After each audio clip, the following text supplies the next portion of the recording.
Good morning, colleagues, and welcome to the 7th meeting in 2017 of Finance and Constitution Committee.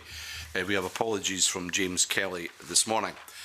The first item on our agenda is to continue our consideration of the Air Departure Tax Scotland Bill at Stage 1. By taking evidence from Revenue Scotland, I welcome to the meeting Elaine Mortimer, who is the Chief Executive, Neil Ferguson, who is the Head of Strategy and Change, and I invite Elaine to make a short statement if she wishes. Yes, if I may, Convener, and good morning everybody, and thank you very much, Convener and committee members, for inviting us to your meeting today. Neil Ferguson, who is sitting next to me, is the Programme Manager to implement Air Departure Tax in Revenue Scotland, and together we hope we can provide some insight and indeed some assurance as to the work that Revenue Scotland is undertaking to ensure a smooth transition to its introduction in Scotland. As the committee is aware, our role is not policy formulation, that is for the Scottish Government, and our interest therefore is primarily in Part 4 of the bill. Revenue Scotland has been operating since 2015 and is the tax authority in Scotland with responsibility for the collection and management of the wholly devolved taxes, and air departure tax is the third tax for which we will assume responsibility, the others being lands and buildings, transaction tax, including the additional dwelling supplement and Scottish landfill tax. The approach that Revenue Scotland takes to its work is grounded in the 4 principles of taxation set out by Adam Smith: certainty, efficiency, convenience, and taxes that are proportionate to the ability to pay. In addition, we've taken a digital-first approach using technology to best effect, and these principles will underpin our approach to the implementation of air departure tax. Our electronic system for registration and making returns has proved to be secure, reliable and robust, handling around 115,000 tax returns annually with 99.97% reliability. It has the capacity to accommodate air departure tax, and our plan is to design a new module which will be added to the existing system. And when we considered the options for administering the new tax, this represented the best value for money and was the most sensible from a risk perspective, offering stability and security. It was clear too from our early engagement with aircraft operators that there was strong support for an online system, particularly given the UK system was paper-based until January this year. In our first 2 years of operation, we've established a strong reputation for working collaboratively with taxpayers, their agents and representative bodies, as well as other key institutional bodies in the Scottish tax scene, including the Scottish Fiscal Commission and the Scottish Government. And we are grateful for the continued support and sharing of information by HMRC in helping us to prepare for air departure tax, as well as colleagues in Scottish Government and Transport Scotland. And each of these bodies has a seat in our programme board we have established to oversee our work. Air departure tax opens up a new range of taxpayers to our organisation, with many tax operators being global businesses, not domiciled in this jurisdiction. While this may present challenges, we are mindful of this as we develop our implementation programme, where we will build on our external engagement with taxpayers through face-to-face meetings and using digital technology to reach them as best as we can. So, for example, our Advice and Review Group is meeting again in London this week with a number of aircraft operators. The new tax will also bring different challenges with our compliance work, particularly where enforcement becomes necessary, but these are things we have time to plan for. And we know from other work that engagement with the taxpayers and their representatives is key to the successful development of our systems, processes and guidance. And once again, we'll be looking to the aircraft operators to test our systems and assist in the production of our guidance. So, Convener, it's relatively early days for our programme of work to bring the new tax into effect, and we would be happy to update the committee at any point in due course as that work progresses. Thanks, Elaine. Thank you. Thank you very much. The committee has obviously previously heard evidence that the administrative arrangements proposed for the collection of ADT are very similar to the current arrangements for the collection of UK air passenger duty. What would you highlight are the main differences, and what improvements do you think you can bring to the system and the way you're going to go about it?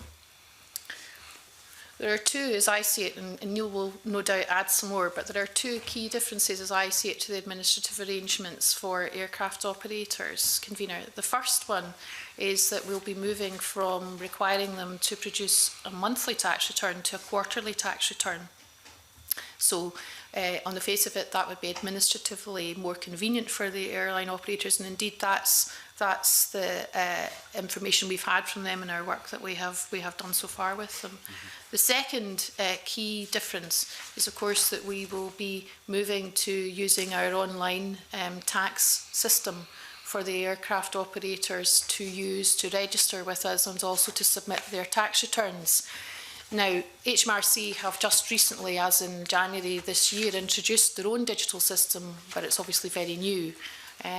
If I'd been sitting here in November, I would have been saying that would have been a fundamental change, but obviously they've moved towards a digital system in HMRC, so it's less new for the aircraft operators. But they're the two key differences as I see it. I don't know, Neil, if there's anything else you would want to add. Sure, just there are one or two other minor things. I would say that Revenue Scotland will collect the tax, obviously, rather than HMRC, so that's a change for aircraft operators in terms of who they're dealing with. We have a requirement to publish the register of taxable persons under section 13 of the bill. And the other thing that we're going to be introducing is the opportunity to pay by credit or debit card, which is not currently available under UK APD, and is not something that we've done before, but we think it would be helpful to particularly occasional operators for the purposes of the tax. So they would be some other key differences. Okay. In your submission, on page 3, you outline the number of processes you handle in regard to LBTT and SLFT returns in that regard. Is there any estimate available, and maybe it's in the financial memorandum, the policy memorandum, so forgive me if I've missed it, but do you have any estimate yet of the number of actual transactions and returns that you're going to be actually dealing with on top of what you're already doing as an organisation? Again, Neil will be able to provide some detail for you. If we start from the number of aircraft operators that we're expecting to deal with, I think it's 150 aircraft operators who we call, I think, legacy airlines, so the main airlines. And then we're expecting a much smaller number from, from occasional operators. So if you set that against 115,000 tax returns that we receive, combining landfill tax returns and lands and buildings transaction returns, actually it's going to be a much smaller amount. It will sit somewhere slightly greater than landfill tax, but much less than LBTT. Okay, it's helpful to give an overall perspective. And we've got a range of questions that people want to ask around software issues, the change from paper to computers, reporting issues, time issues, and some of the complexity. But Willie, do you want to kick this off? Thanks very much, Convener, and good morning to you. And, my interest in the software component stems from a long career in software design and development, so I'm quite keen to understand a wee bit more about where we are in relation to specification and design of the software. And I note from the financial memorandum that the provision for it is about £120,000, which some members feel is a wee bit on the modest side. So firstly, could you tell us where we are in terms of development of the software and the module, and how soon do you think you'll be able to, you need to require details about the actual operational arrangements for the tax so that you can build it into the software? Okay, so I think the starting point in answer to your question is to remind the committee that we have an existing system. So a lot of the sort of fundamental elements, such as the main platform for the management of the tax, how we would expect operators to register, the fact that it's web enabled, all that all that functionality already sits there. When we when we implemented the additional dwelling supplement, we went through a similar process where we had to make amendments to our existing system, and that went through very smoothly. So for this tax, essentially what we're going to do is develop those bespoke areas purely for this tax, which actually are not that different in many ways from what we have for the returns that we receive from landfill operators. It's very similar.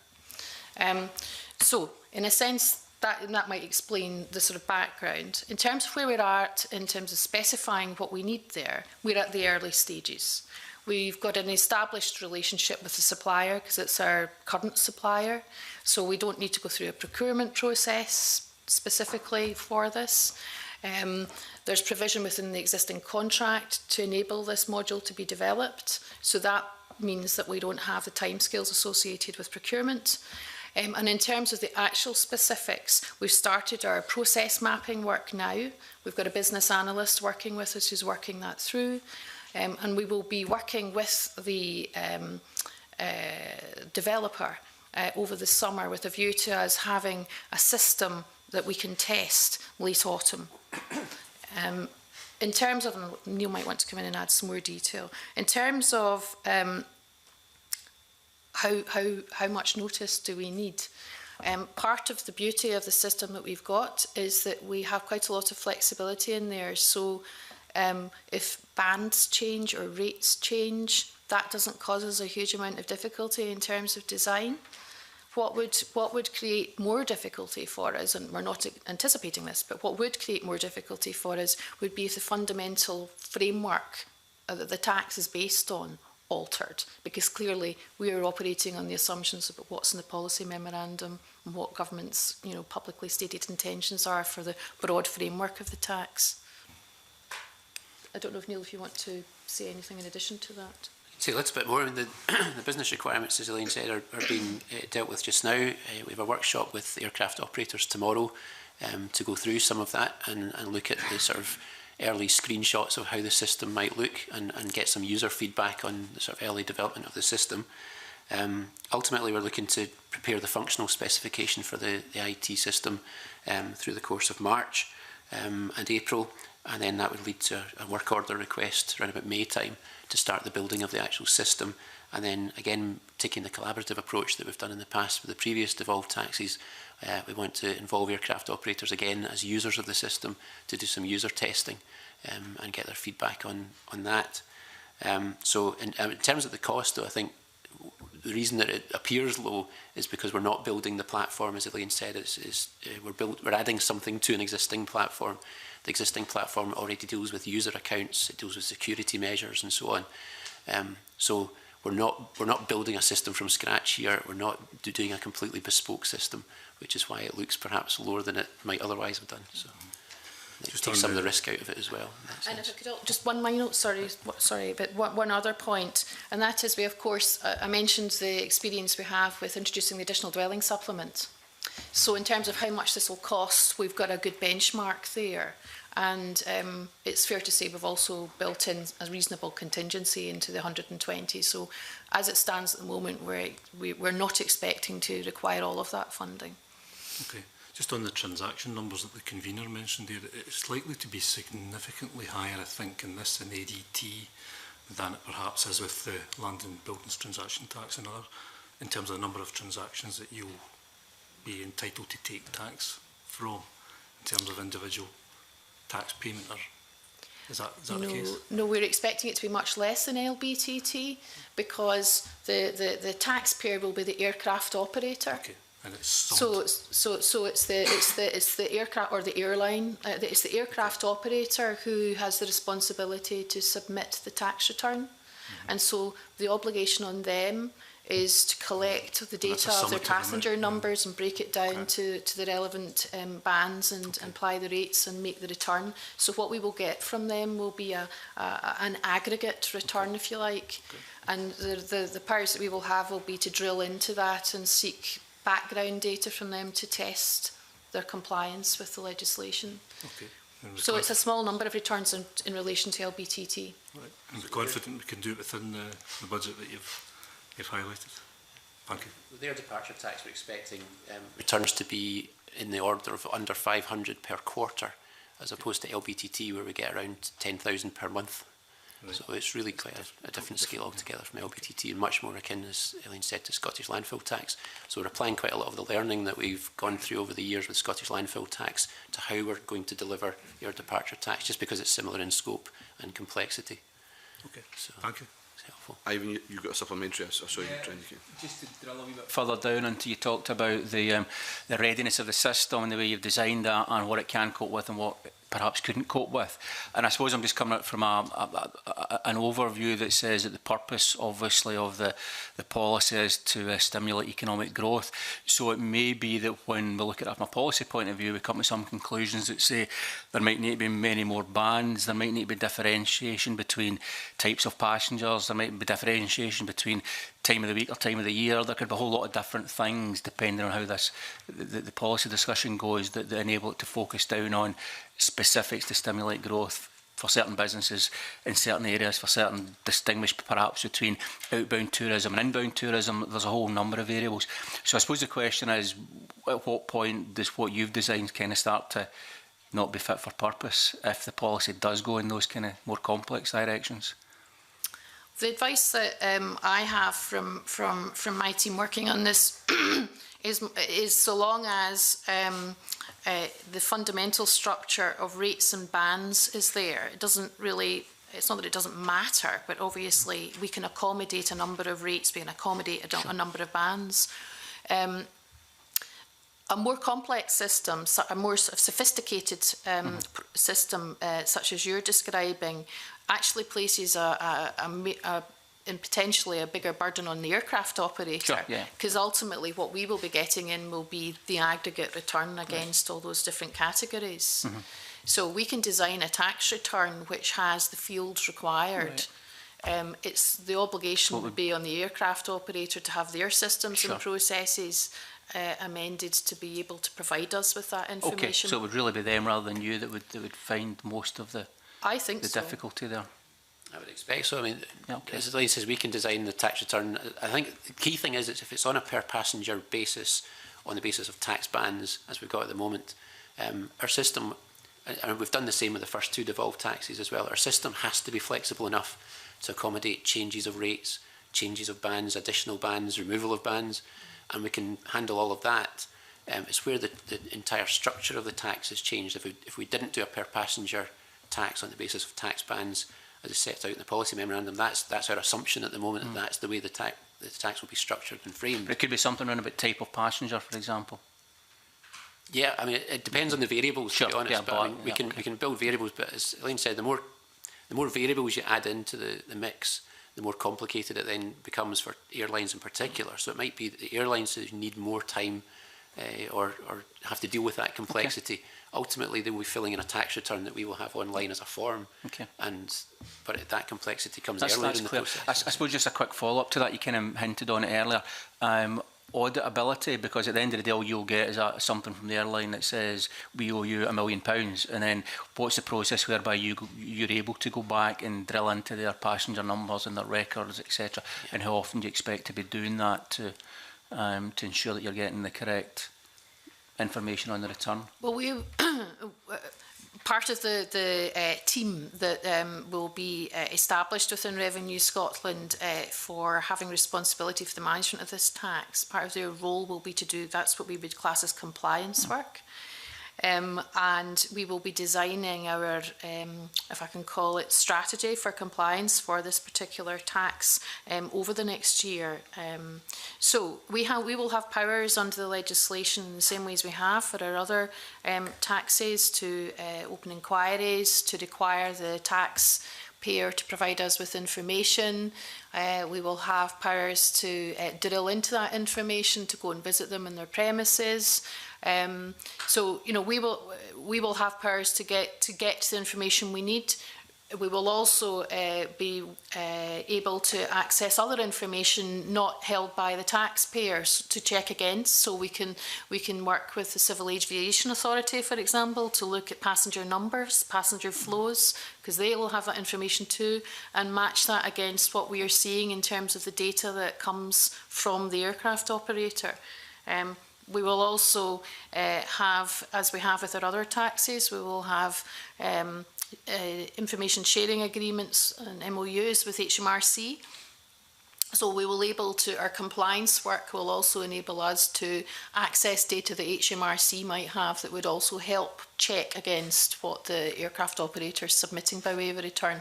So in a sense, the approach that we would take for this tax is pretty similar to the approach that we would take for other taxes. Okay, that's great. Thank you. Thanks. Liam, you still got some areas that you want to? No, that's fine, actually. I wondered if probably most of it's been covered. In that case, Marie, you had issues on timing. Yeah, good morning. Good morning. I have a slight concern. It might be me that's unable to understand it, an issue around timetabling. So the airlines are telling us that this tax needs, the bands and rates need to be published or public before about a year and a half before it's introduced, in order that they can charge it.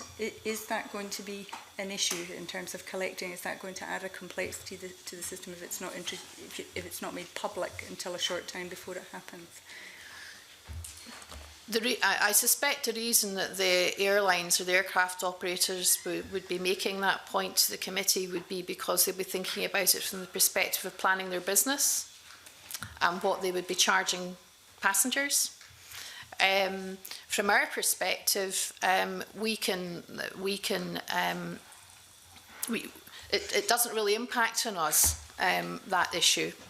Because we will be requiring them to provide us with tax returns for their first quarter of business starting from 1st of April next year through to July. So the first tax return they would need to send to us would be summer next year, and that would only cover flights which they have operated from the 1st of April departing from Scotland. So there has also been the situation, as I understand it, in the past where HMRC have made changes. They've maybe introduced exemptions to the existing UK tax, and they've introduced them from a date after, when the airline operator has already charged that tax because they've taken bookings prior. And our understanding from HMRC is the airlines have all been very cooperative in working with the bookings that they had taken and reimbursing. Not all of the airlines also, as I understand it, pass the tax on directly to the passenger. So their issue with timing is to do with their ability to plan their business. Yes, well, to plan their business. Thank you. Marie? Yep. Patrick? Thank you. Just to follow up on the questions about implementation, first of all, I'm still a wee bit unclear how much flexibility you would be able to cope with without there being an impact on your implementation of the tax. If, for example, Parliament chose to take the bill in a different direction, if Parliament chose a different structure to the tax, if Parliament chose to change the requirements in relation to fiscal representatives, if Parliament disagreed with the government on the question of monthly versus quarterly returns, how much change would you think is tolerable without having an impact on implementation? And are there particular changes that Parliament might consider that you would think were problematic?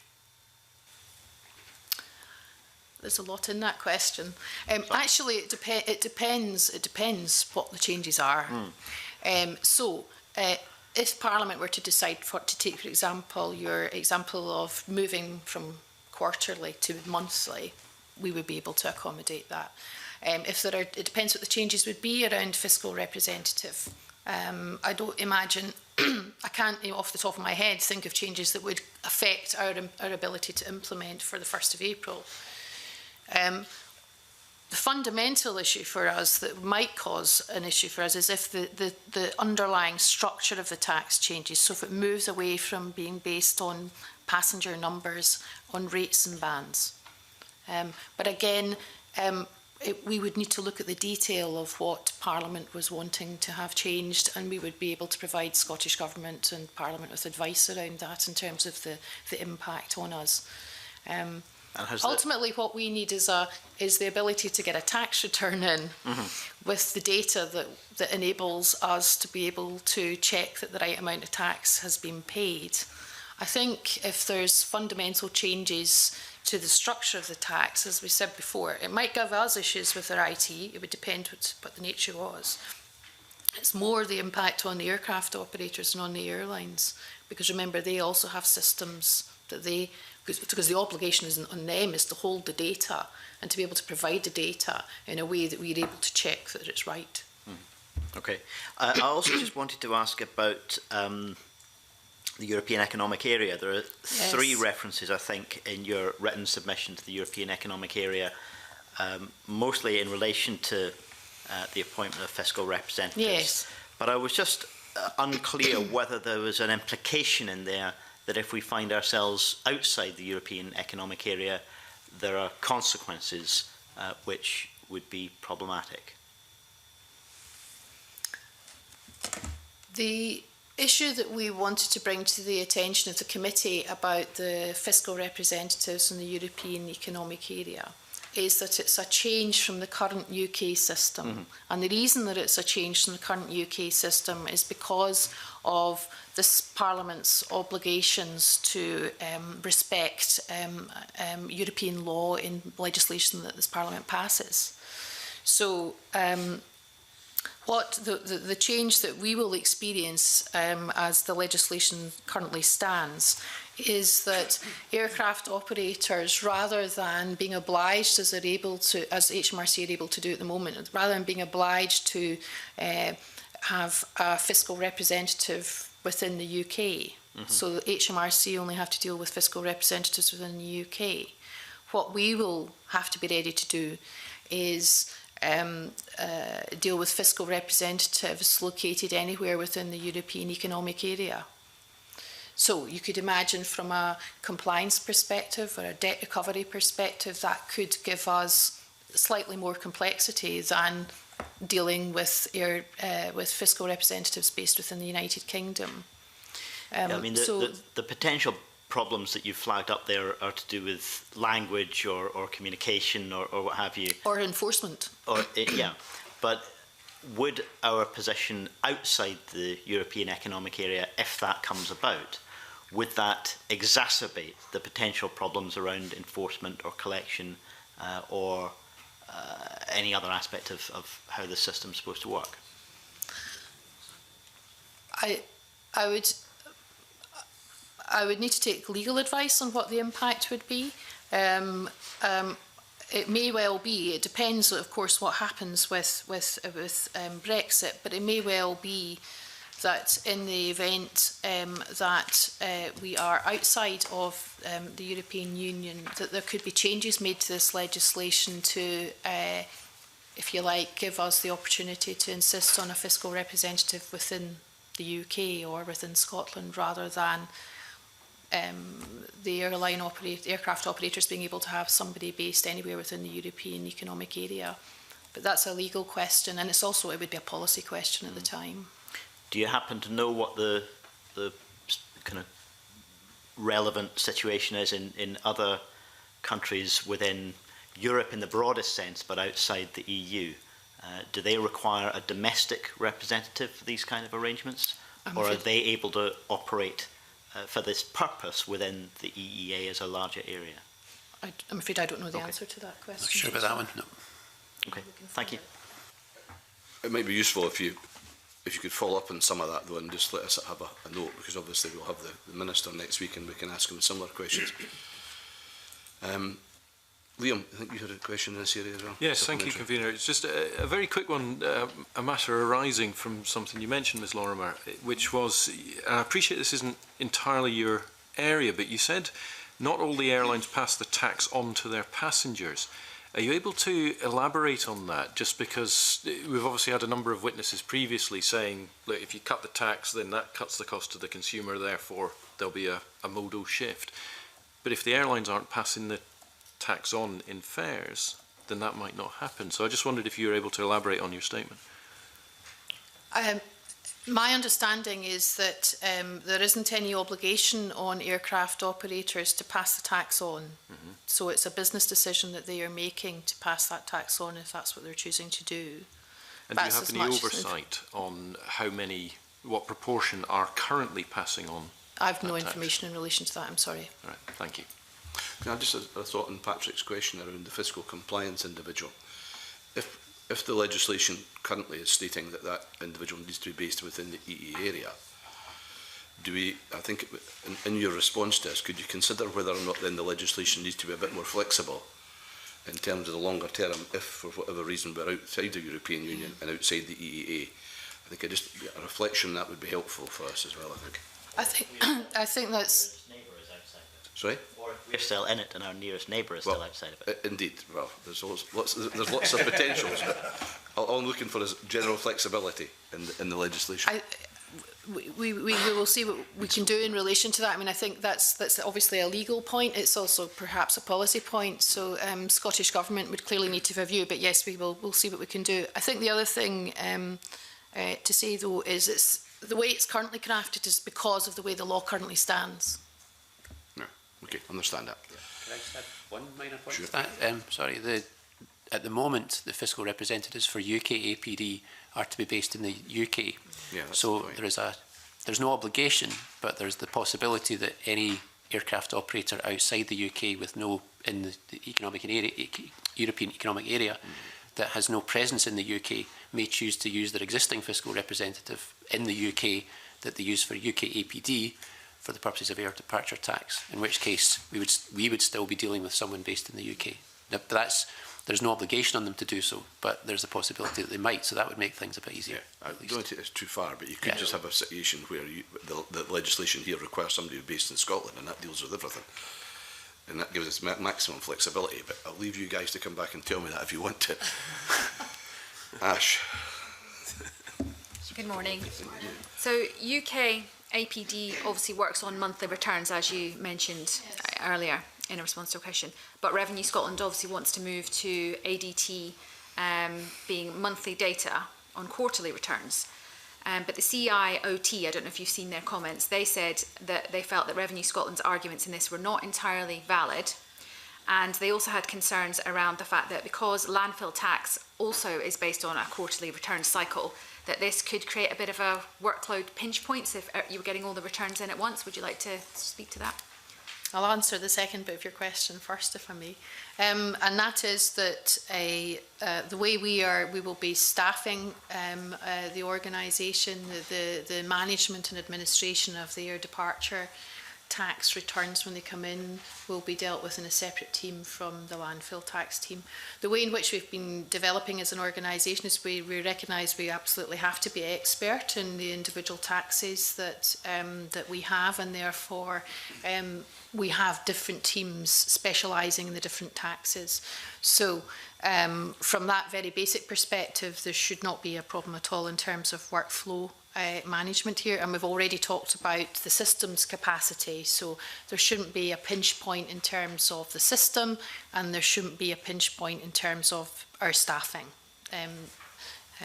In terms of moving from monthly returns to quarterly returns, we think that this actually will benefit the airlines, because obviously they still have to keep the data, but they will only have to go through the process of compiling a tax return on a quarterly basis, so fewer occasions in the year.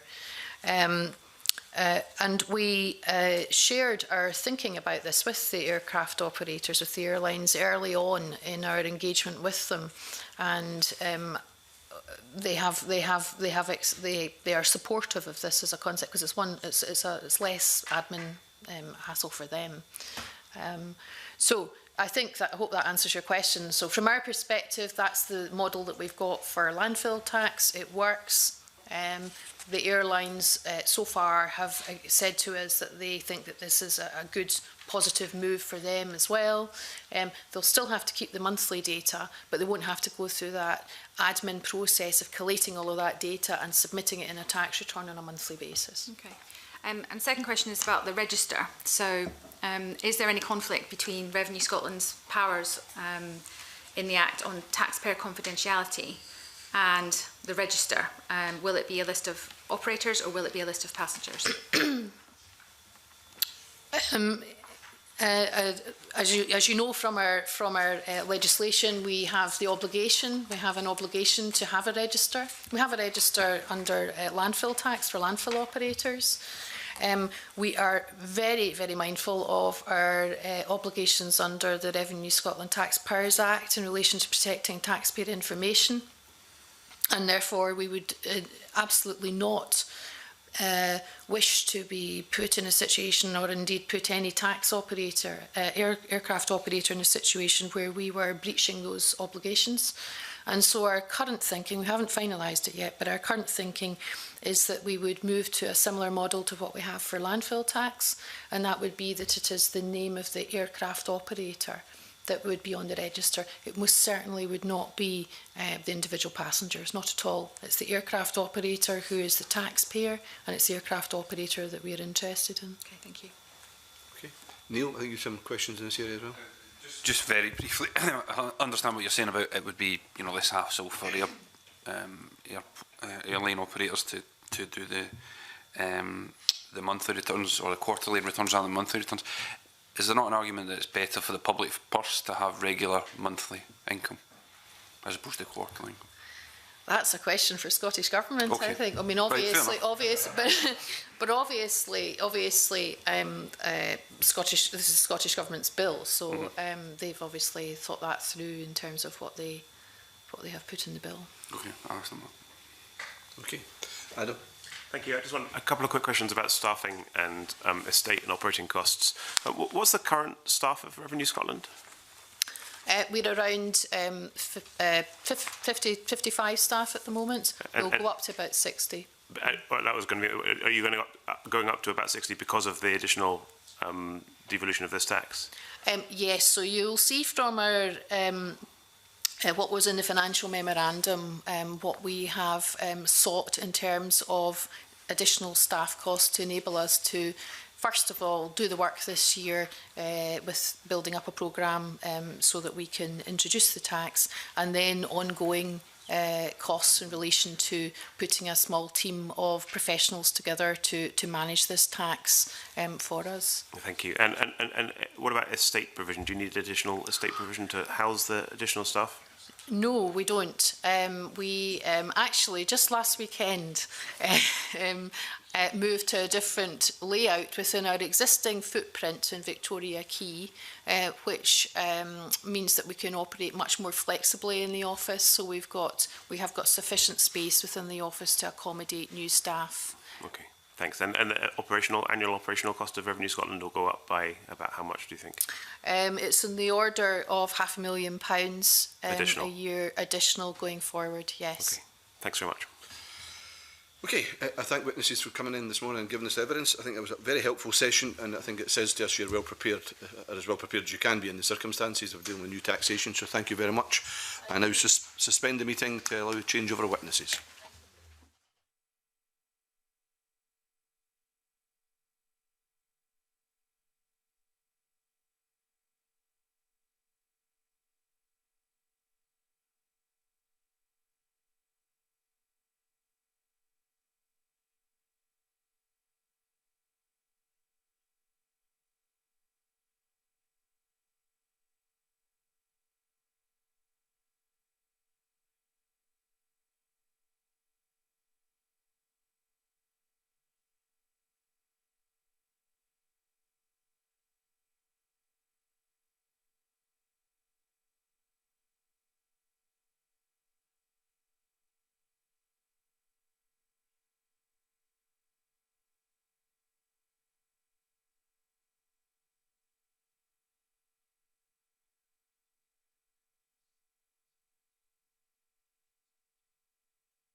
Okay, colleagues, we recommence. Our next piece of business is to continue our consideration of the air departure tax bill at stage 1, and we're joined for our second panel of witnesses by Mike Robinson, who's a board member of Stop Climate Chaos, and Chris Day, who's a policy advisor for Transform Scotland. I very much warmly welcome you to the evidence-taking session this morning. Thank you for Transform for providing us with some evidence beforehand. And we'll just kick straight off with Maria Evans will ask you a question. Thank you, Convener. Hi there. I'm sure you're aware that I'm a representative for the Highlands and Islands, so I wanted to particularly focus on the lifeline nature of flights from the Highlands and Islands initially. There was a number of representations made that said that not only should we maintain the reduction in air in tax for flights out of the Highlands and Islands, but we should also consider abolishing it for the flights into the Highlands and Islands. And I just wondered what your thoughts were on that. Our view is, as you'll see from our evidence, is that there is a case for treating the islands differently, in particular because there is an argument that there is no alternative for some types of journeys to and from the Highlands and Islands. I'm not quite sure what the distinction really in a way is between an in and travelling in and out, in the sense that you're charged if you're charged APD or ADT on one leg of the journey. I think that the upshot is that what we're saying, as you'll see, is a consistent theme throughout our evidence, is that where there is a case for a different regime where there is clearly no alternative. I don't want to get into an argument about what lifeline is, because one person's luxury is another person's lifeline and vice versa. So that's quite a difficult one. I think what the Scottish Government would have to be careful to do, however, is to ensure that if traffic is generated on air services to and from the Highlands and Islands, it does not undermine the ferry services. For reasons which I suspect would be fairly obvious. I'll go into if you wish, but I probably don't need to say more than that. Okay. I'll add, in terms of lifeline services, I don't think anybody's really questioning that, other than perhaps the issue of connected flights, and the issue that you don't pay APD on ongoing flights that are well beyond. It's not just about coming back to the main cities in Scotland or something. You can fly all the way to New York if you book the ticket in the right place and not pay APD, and that doesn't seem to make sense to anybody. So I don't think we have an issue with lifeline services per se, but clearly that connectivity seems a little wrong. Okay, and I noticed that you specifically said island services. Do you have a different view for those mainland airports that might be... The question would be connectivity. Well, it depends how far into the Highlands you're going. For example, the Wick Airport, which would, the alternative is an 8-hour overland trip to Edinburgh. Well, I suppose our argument will be that we would like to see the Scottish Government investing in the railway network to reduce journey times between Wick and the Central Belt. It's not a major issue from our point of view, but simply because the scale of travel that we're talking about is not. What our prime concern is to do with the the larger flows between the main airports, Inverness and Aberdeen, rather than, if you like, flights which are typically catered for by small aircraft, which in any case under the current proposals are exempt, because quite frequently, although I believe not always, are exempt because they're under a certain weight. Okay. On that, just picking up on something that you said there, you were talking about the overall number of flights. It wasn't a huge significant contribution, the number from the Highlands and Islands. People giving evidence before have said basically that the contribution for the number of flights in Scotland isn't a huge contribution in terms of the world over. And if you look at any increase in flights to or from Scotland, that it should really be put in a world context, and actually it's not extra flights that wouldn't have happened, it is simply extra flights to Scotland rather than some other international destination. I wonder if you have a response to that. If I put it politely, I would say that seems as though what Scotland would be asking to be exempted from its obligations to the wider world. There is an argument that is sometimes put forward that, well, why does Scotland bother with its climate change plans, given the scale of carbon emissions that are being emitted by China or the United States? I think the nature of I mean, this is perhaps Mike's area of expertise rather than mine, but the nature of the climate change emergency is such that that's not really a moral or sustainable argument to me. I mean, we are a well-developed, relatively wealthy country, and I don't think it's acceptable to be saying to other countries, well, you're more of a problem than we are, and so we would only make a small contribution. We are actually in a position where we have a much greater choice than many other countries in the world, or much greater opportunity to make a difference in terms of leading on climate change, simply because of the relative wealth we have compared to, I was going to say the Maldives, but that's perhaps not a good example, but you'll be able to think of other examples. And I mean, obviously, I tend to concur with that. I think it's a spurious argument for a number of different reasons, but also it's not actually helpful in the context of Scotland alone, because we have a set of targets and ambitions around climate change, and so we shouldn't be exempting one industry from any responsibility to help deliver on that. I think that's quite a fundamental point here. The rest of society currently is aiming for an 80% reduction in carbon emissions by 2050, and we're watching one industry doubling its carbon impact and expecting to do so again by that period. And it has to play a role. Why is it being treated differently than every other industry out there? It seems actually anti-competitive apart from anything else.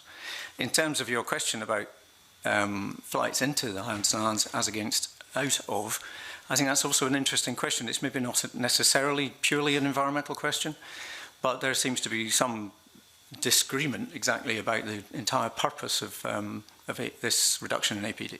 I've sat on the forum since its inception, and it initially began as a way of increasing business connectivity, and that was very much its primary purpose. If it's actually an economic stimulus, that's a slightly different thing, arguably because more people in this country fly abroad than fly here. We should be recognising that incentivising people coming here might actually help our economy, but incentivising people flying out helps someone else's economy. And maybe we need to think about that's just as true for the Highlands and Islands as it is for Scotland as a whole. So I think we've just got to be a little bit careful. We are trying to deliver against Scottish commitments on the climate, and we shouldn't be seeing this as a separate issue. Okay. I guess the final point I would put to you, which has been put very loudly and clearly by the many people that we've seen, is that the view, I mean, Scotland is undoubtedly an island nation, or the UK is an island nation on the western periphery of Europe. The Highlands and Islands, which I represent, is very dependent on tourism. We need people to come. We're ranked, Scotland is ranked about 140 out of 141 in terms of holiday costs for the world, and this particular tax is the second highest in the world. So I guess what people giving evidence to us would say is not that we can afford to do more, but that we should level the playing field so that we compete evenly rather than gaining a competitive advantage. And I wonder what you would say in response to that.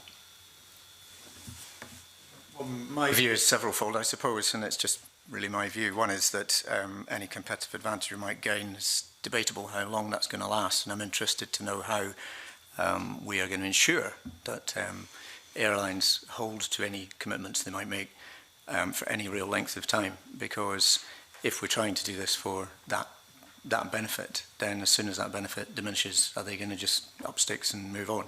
So I think there are some issues there around the longevity of this as a measure. And I think that's something we need to sort of bear in mind. So.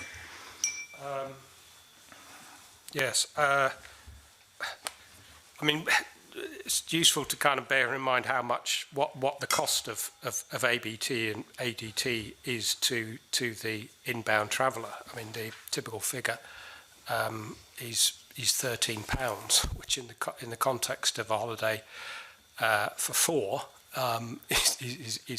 is not an awful lot.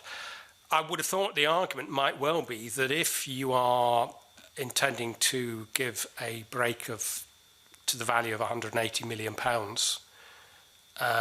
which is designed to bring down costs, then you might as well give that directly to the tourist industry to reduce its costs on site, for argument's sake, rather than doing it indirectly by giving, if you like, a kind of third party a reduction in costs. I mean, I suspect what we will see in terms of people's travel decisions, certainly within the next year, is that any change that was to result from a change in air departure tax is going to be swamped by the fact the value of the pound's declined. You know, that's what decides, is critical in people deciding where they're going to go on holiday. And even the Civil Aviation Authority reported that there are many factors affecting, I mean, there's a huge number of factors affecting the cost of a holiday. So there's far more than just the flight, if it happens that you come by plane, although of course most of our tourists don't. Most of our tourists come by land. So first of all, it's not actually catering to most of our tourists anyway. But secondly, actually, it's a fairly minimal part of the overall cost of flying. And even the CAA said that actually the cost of fuel and all sorts of other factors, including things like security and the state of the economy, have a far greater impact than what you may or may not do in terms of tweaking APD. So. Okay, thank you. Listen, I've just got to follow through in that bit, because if we take through the logic that the impact of the change of the pound is going to be so significant, and I'm not saying it's not going to be, what you're really saying in that circumstance, it doesn't really matter what this level of taxation is. Well, if you were to impose a, take one logical alternative of a tax of £1,000, that may well do. Yeah. But I think the scale of what the tax is now is that it's insignificant in the context of the other costs of holiday. I think that's borne out also by the evidence that was given by all the evidence that's included in the reports that have been done, for example, for Edinburgh Airport and I believe for the Scottish Government, which indicated that actually, certainly for the business sector, trying to avoid transport jargon here because it talks in terms of elasticities, but actually I can never remember whether its demand is elastic or inelastic, but actually it's that the cost of the cost of the tax is a fairly small part of a decision about whether to travel or not. That is buried in there in the Edinburgh Airport report, and also I think in the note that I think footnote 3, the Transport Scotland's estimate of the impact of emissions of reduction in APD in Scotland. Liam. Thank you, Convener. Just first of all, to excuse me, go back. You mentioned about the ferry services. You seem to imply, Mr. Day, that there was a if we drove traffic to air from ferry services, that would be a bad thing, and that was obvious why that was a bad thing. Forgive me, I don't know why it is obvious. Would you mind elaborating on that? Well, because ultimately it would undermine the viability of the ferry services, which may well incur further cost to the Scottish Government. I presume, I mean, I am a Central Belt resident, so I must admit my knowledge of the Highlands and Islands is limited, but I would assume that it is important for the Highlands and Islands that ferry services continue to be available at least at a level of service that meets their needs. If they are not carrying passengers because everybody's travelling by air, then eventually a question is going to arise.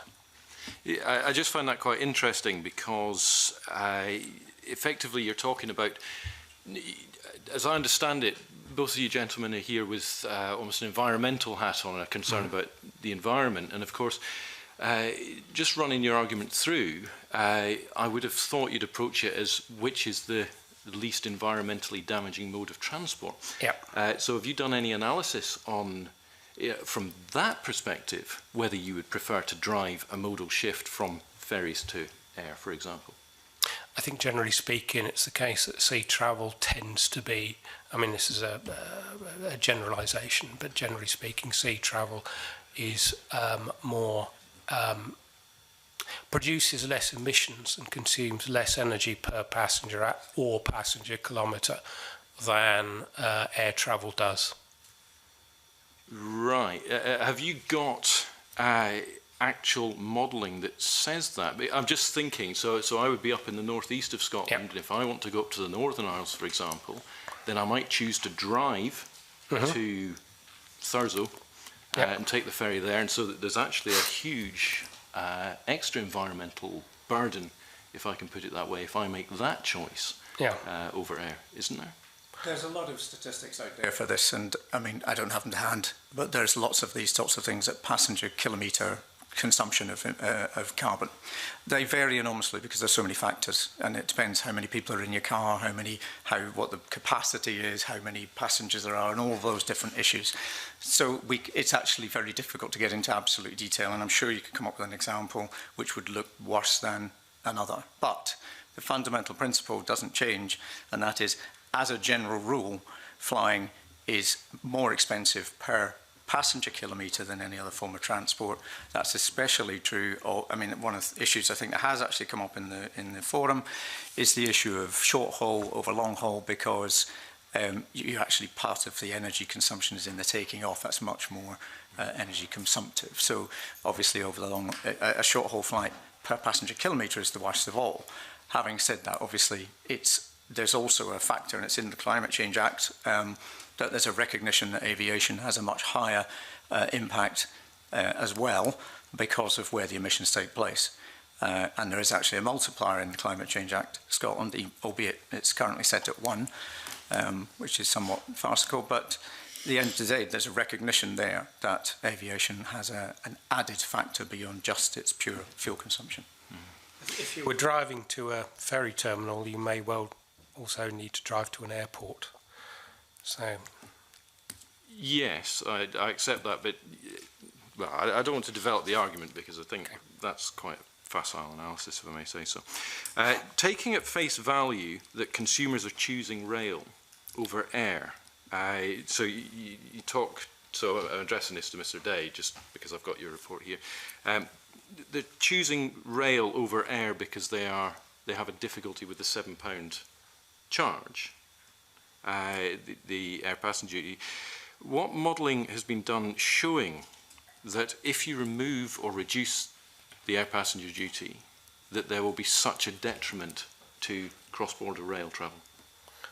well, I'm aware that you've had evidence from Virgin Trains which indicates a very significant impact on their London to Edinburgh figures. Of course, we're not just talking about Virgin Trains. There are, I think, a total of 4 different operators providing Anglo-Scottish services, although 2 of those franchises is operated by the one.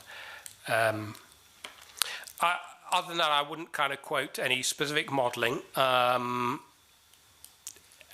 You can look at general trends that where a low-cost air operation comes into effect, then it has an impact on equivalent rail journeys. And vice versa. Yeah.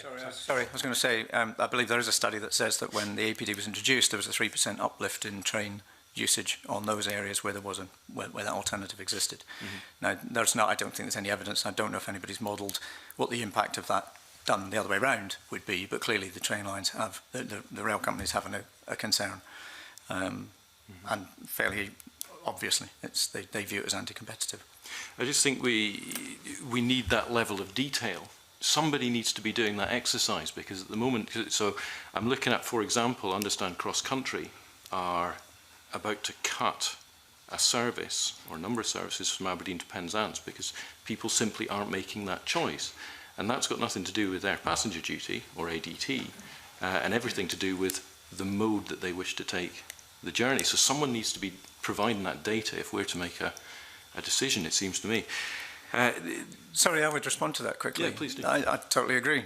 I think that actually throughout this entire process there's a lack of data, a lack of supportive data in a whole number of areas. And in fact, one of the things that we would ask for very strongly is that there's actually baselining done around this on a whole number of factors right now. Because if there's also talk of obviously it's the 50% cut and then another 50 if economic circumstances allow. I would actually say that that isn't enough. It should be if all sorts of factors and evidence are gathered that prove that this actually had the impact it set out to have. Because I'm not convinced by its economic case or its environmental case. And I think that actually there's clearly a need to see better baseline information for any decision to be made. Yeah. Final thing again, Mr. Day, sorry, just because you've got your report here, I'm interested in it. Again, I'm going to take a very northeast view on this. It's something that you alluded to earlier on. When you talk about a further tax reduction for aviation would encourage passengers to travel by plane and undermines the case for High Speed 2 coming up to Scotland. Are you able to comment on, effectively, you're asking the people in the northeast who realistically have no other means of getting to the southeast, if they're business they need to get down there very quickly, for example. I've seen trains in the northeast, I'm sure I have. Why should people in the northeast subsidise effectively a fast rail link to England from the Central Belt and still be expected to pay ADT for their journeys that they pretty much have to take by air? My understanding of the Scottish Government's intentions in respect of HS2 is that it will seek to negotiate an arrangement with the government in Westminster that protects slots to airports in the southeast, because the regional transport partnerships in the northeast have said that they're quite content with the concept of HS2 as a general benefit of Anglo services on HS2 as a general benefit to Scotland. But, to pick up on, I suppose essentially the point you're making, that in order for those, if you like, the quid pro quo is that they ensure that slots are maintained at airports in the southeast for journeys from Aberdeen and Inverness in particular. Patrick. Thanks very much, Convener. Can I just reassure Mr. Kerr, first of all, that he would need to be coal rolling in order for the road element of his journey to be more damaging than the air element. I'd like to move on to the wider policy context and how this bill fits into that, because obviously even the critics of the bill and the government's policy are not arguing against mixed modal provision to the islands. That's not something that is really being proposed by anyone, I think. Do you think the Scottish Government has a policy about aviation emission levels? How much they can be allowed to grow by, or how much they should be limited by? I can't find one anywhere. Are you aware of a Scottish Government policy statement about that? I've never seen anything like that, no. But, and no, I would, from the assumption of, the point of this is, it's slightly responding to the last question as well, actually. This wasn't set out to be an environmental tax, of course. It was a tax because people like the IMF and the World Bank said this industry was undertaxed. Yeah. But it has ended up being potentially an environmental tax, you would like to think, because perhaps it has inhibited the growth of demand of aviation. But actually, aviation has not been diminished. It's actually at record levels, as you will have found out, I'm sure, from particularly Glasgow and Edinburgh airports. And therefore, it isn't actually particularly inhibiting demand as it's currently set out. Yes, the airports certainly say they're having a whale of a time and they're growing massively. The government's climate action plan, the one thing it says about aviation, it says we might expect to see a 15% improvement in the efficiency of new aircraft by 2035. Now, even assuming that all of the aircraft fleet is those super efficient new aircraft, which I think is an ambitious assumption, would it be fair to say that if we return to the level of growth in aviation that we've seen over recent decades between now and 2035, we would still be more than doubling the emissions from aviation? The forecast I've seen from Civil Aviation Authority suggests that we would be doubled by, again, we've already doubled since 1990, and they would be doubled again by 2050. So yes, the demand is clearly expected to grow very substantially. And in your experience on the group that was working with the Scottish Government on this, its policy, was there anyone seriously questioning the idea that having APD or the equivalent tax would lead to the level of emission increase that the Scottish Government itself has predicted? Obviously, the forum itself is primarily made up of airlines and travel bodies, so clearly there is a little bit of an interest in seeing a cut take place. But I don't think anybody's questioning that aviation, I mean, it's not been a specific topic within the forum, as you might expect. And I don't think there's any question about the impact of aviation on climate emissions. I mean, the Tyndall Centre reported that actually aviation would account for the entire emissions budget of the UK by 2050 if we allow it to continue to grow at the current rate. So clearly it isn't sustainable. I don't think anybody's questioning that.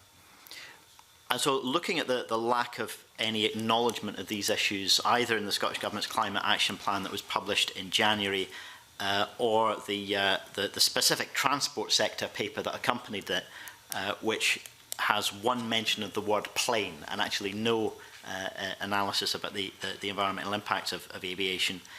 Given the lack of that kind of context, what changes would you be looking for to the bill that would require the Scottish Government to consider those issues properly in the setting of rates and bans? Just remembering that the policy seems to have been decided before the strategic environmental assessment, which is the opposite of what the law is supposed to require. Well, not surprisingly, we support the devolution of the measure, but we do not want to see a cut to APD. We think it should be held at its current levels. It's actually, there is some debate about different types of taxes that could be brought forwards, and there's certainly been a debate of that within the forum about having frequent flyer taxes and other types of measures. But they're incredibly complex and difficult things to administer and very expensive to enforce. So actually the fact that every time you fly you pay is about as equitable as it gets. Fundamentally, I think we've said we don't view this as environmentally equitable because one industry is not being asked to do what every other industry is being asked to do. And actually I think that's probably true economically and tax-wise as well.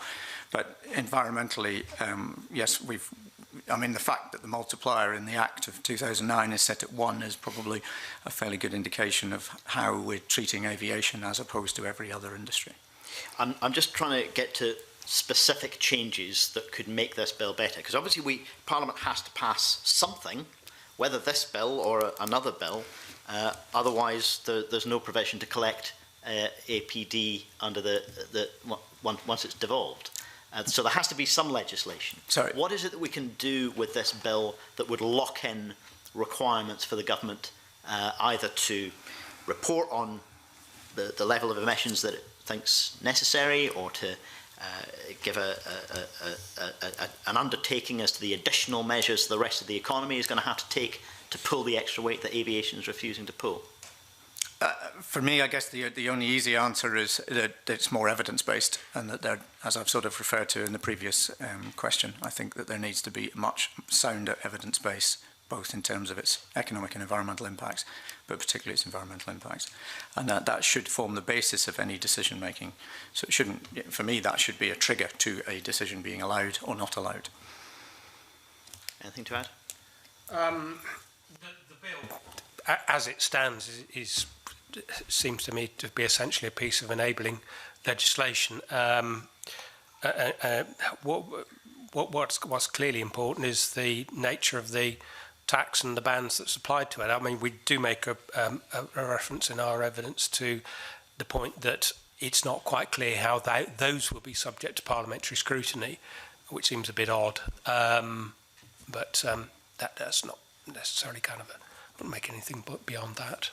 Okay, thank you. Can I just for the record, to be absolute clarity, I just want to understand, do you support the general principles of the bill as it currently is the general principles? Because otherwise there'll be no legal basis for collection of a tax. Just for the record purposes. So we're entirely content with the air passenger duty being devolved to Scotland. And no, the question I asked was, do you support the general principles of the bill or do you not? Yes. Right. Mike, can you give us an answer on Same. that? Right, okay. Just so, for the record purposes, so we know where we are in terms of the bill itself. With that said, Murdo. Thank you, Convener. Good morning. I think we understand from what you've said so far, obviously you're not keen on a cut in air passenger duty at all, and we get that because of your concerns about emissions from aviation. There's also a lot, Mr Day, in your submission about the impacts on surface travel and concerns about modal shift away from rail, which reflects the evidence we heard a few weeks ago from Virgin Trains. I mean, given that we understand you don't like any cut in APD, do you have any view on whether, in terms of the balance between domestic, short haul and long haul, if there were to be a cut, do you have any preference as to how that might be targeted? One could imagine. I think at this stage we've got into the level of highlighting problems with the proposals that has been set out by the government so far.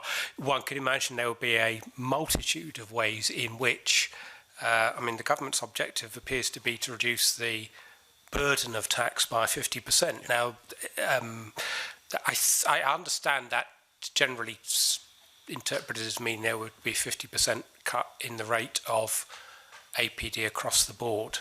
There may be a number of different ways, tunes that you could play on that. We are certainly, as I said in an earlier answer about the islands, particularly concerned that where there is an alternative means of transport which is sustainable, that it seems bizarre to enable a less to reduce to provide a tax brace to a less sustainable form of transport. So, can I draw from that, therefore, if the government was determined to press ahead with cutting air passenger duty by 50% in the generality, would you view it as better for the environment if that cut was not on domestic and short haul, and therefore weighted towards long haul? Well, as Mike doubtless say, I mean, long haul flights are particularly kind of emissions heavy. I think we would focus in the first stage at looking at where there is an alternative to ensuring that there are alternatives. Okay. But as a qualified yes, I think, to my question. Yes, your preface also said, you know, we don't want to see a cut at all. Because yeah, no, I understand that. Yeah. Okay. Mr. Robinson, do you have anything you want to add? Short haul is worse per passenger kilometre than long haul, but long haul is the bulk of the emissions because the distance is travelled. I think ultimately, going back to the purpose of the bill, if it's about business connectivity, this is a very, very clumsy tool to bring that about. Okay. All right. Thank you. Willie? In the previous committee, we heard some evidence that for the economic spin-off for regional airports was significant in Ireland, where the tax was abolished some years ago. And as an Ayrshire MSP, I'm interested in doing what I can to support and promote Prestwick Airport, to encourage both tourists to come into Scotland and so on and so forth. Is your view that it will have no noticeable impact on the economy of Ayrshire if we reduce the tax by 50% and expect, as we see the numbers of passengers coming into that airport, to rise significantly?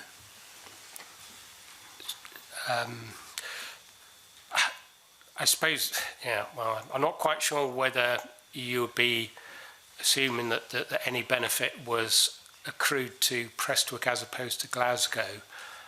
I think it's quite difficult to identify impacts on specific airports, particularly where there are a number of airports in close proximity, such as Prestwick and Glasgow.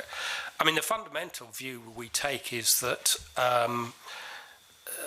the economic growth of Scotland or anywhere else is led primarily by other factors than connectivity. And then what tends to happen in terms of the growth or otherwise of air travel is that it follows economic growth. It doesn't lead it. And in fact, since submitting our evidence, I've produced a graph which I'd be happy to circulate to the committee later, which indicates that when APD was introduced and doubled, there was practically no change to the trends of air travel at Heathrow and Edinburgh. So, the point is that that's not quite significant. Picking up the Irish example, and I'm aware that other evidence has been given to you at various times about this. Belfast International's quoted that the APD rate at Belfast was reduced to 0% in 2011 because Continental Airlines, as was, threatened to withdraw its Newark-Belfast journey, and that was regarded as being particularly important. That service no longer operates. Continental was taken over by United, but they withdrew it because passenger numbers, even with the 0% APD rate that was applied to it, went down the tubes. And Ireland's kind of mentioned again. I've looked at figures for the 3 major airports in Ireland, which are Cork, Shannon and Dublin. And it is quite clear that what is happening is, if you recall, the economy of Ireland was particularly badly affected during the kind of latter part of the last decade, and that what you see is passenger numbers dropping throughout that period, are actually beginning to level off and return to a form of stability, though an slight upward trend, before Ireland abolished APD. Now, Dublin's actually quite different. Cork and Shannon are still evidently struggling along quite a bit, but Dublin seems to follow quite a different trend, in fact, from much of the rest of the European airports as well, where you tend to see a rise up until about 2009, 2010, then a big drop, and then a kind of gradual rise. And that applies across Europe. But Dublin, whether there's some kind of interaction with Cork and Shannon, I don't know. But Dublin seems to follow quite a different kind of projection. But what's noticeable about Dublin is that, in fact, the upturn in flights at Dublin was in hand before Ireland abolished APD. That might not answer your question. I think your question's very hard. Your question's very hard to answer in a way. For your sake, I hope Prestwick maybe does get a bit more business, but I don't know that. I think the question you should be asking is more of the airlines to say what commitment they have to support Prestwick in light of an APD cap. Because to be honest, it's just making a marginal reduction in the price of tickets across the whole of Scotland. It's very difficult to isolate at one particular airport and say it's going to help that one as opposed to another. Well, I can remember the Chief Exec of Ryanair, Michael O'Leary, saying clearly that if APD went altogether, you could double the passenger numbers coming through Prestwick, and that's double the number of people that need to eat, to sleep in hotels, to hire cars. That's surely bound to have a positive impact in the Ayrshire economy, you would imagine. I would like to think it would, but again, I would just say that the evidence is, according to the CAA and ONS, that far more people fly out rather than in. So yes, it may well bring tourists to that area, but it may equally take twice as many locals away. A lot of these airlines are very mobile as well. They will introduce flights and for one season and then drop them. So I would be a wee bit sceptical about statements that are made by about the long-term investment in any local economy by an airline. Good. Thank you. Ivan? Thanks, convener, and thanks for coming along today, panel. I'd like to, I know that you've got, there's been a lot of discussion around the environmental impact. I'd like to just focus my questions on the economic impact, if that's okay. And it was really just to get a view from you as to how that economic case stacks up. And I know you've made some comments on that already, because clearly the whole point of any reduction in this tax going forward would be has been stated to generate economic activity and business connectivity, as you've talked about.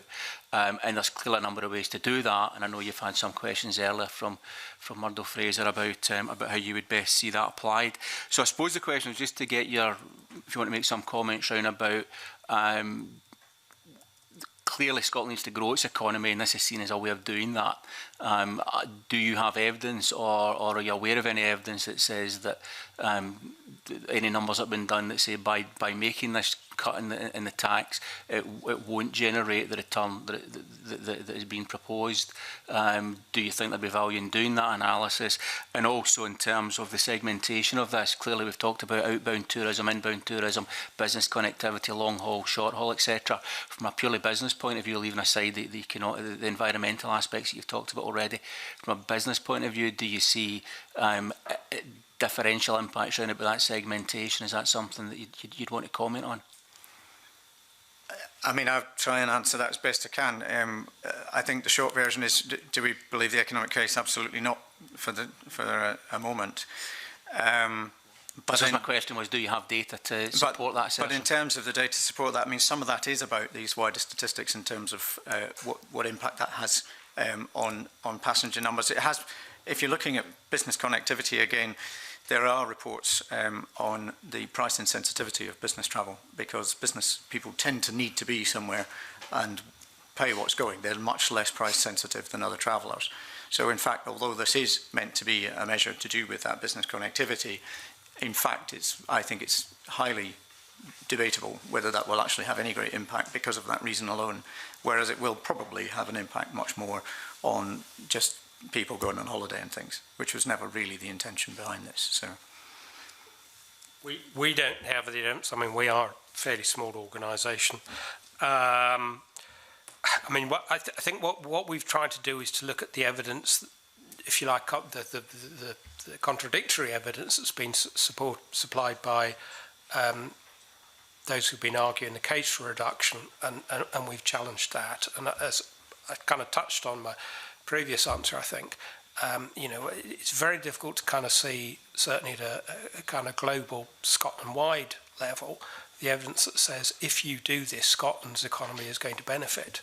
I mean, on a very simplistic level, the UK economy compared to the rest of Europe is growing at something like 2%. And yet we're told this is the only country that charges APD in Europe. So, you know, what's that about? As I say, I mean, I have a graph which kind of indicates that you know, that air travel follows the economy. But what's also striking about the data that has been supplied by the industry and by the Scottish Government is that it assumes that if you bring people into Scotland by one mode of transport, that is, if you like, a free gain. They don't seem to consider that there are other forms of economy related to the transport that might disbenefit. For, you know, there are claims made about the number of jobs that would be generated at airports. No questions asked about the number of jobs that might be lost even long-distance coaches or on the railways. Yeah, and I appreciate all the points you're making. Yeah. But what I'm asking is, and I think I've got the answer, at the moment the only analysis I think that we've seen is Edinburgh Airport analysis, which I think came from Bigger originally. And as Mike says, I mean there is a strong case for further independent evidence gathering. It has to be independent now to fill in some of the gaps in the evidence. Yeah, because clearly the result you'll get will depend on assumptions you make, and you're making lots of assumptions there. It would be obviously help everybody's analysis of this to be able to see that based on assumptions that you make and can and support to say if we did this would be the impact. Maybe this wouldn't be as much, or maybe this would be less, or this would be more. But as far as you're aware, there isn't anything on that, and nobody's doing that at the moment. There may be, but I'm not aware of it. No. Right, that's fine. But it Thank you. It's a clumsy tool, and therefore any differentiation in the way that it's applied would probably be helpful. Okay, thank you very much for coming along today for that evidence-taking session. I now close this meeting of the Finance and Constitution Committee.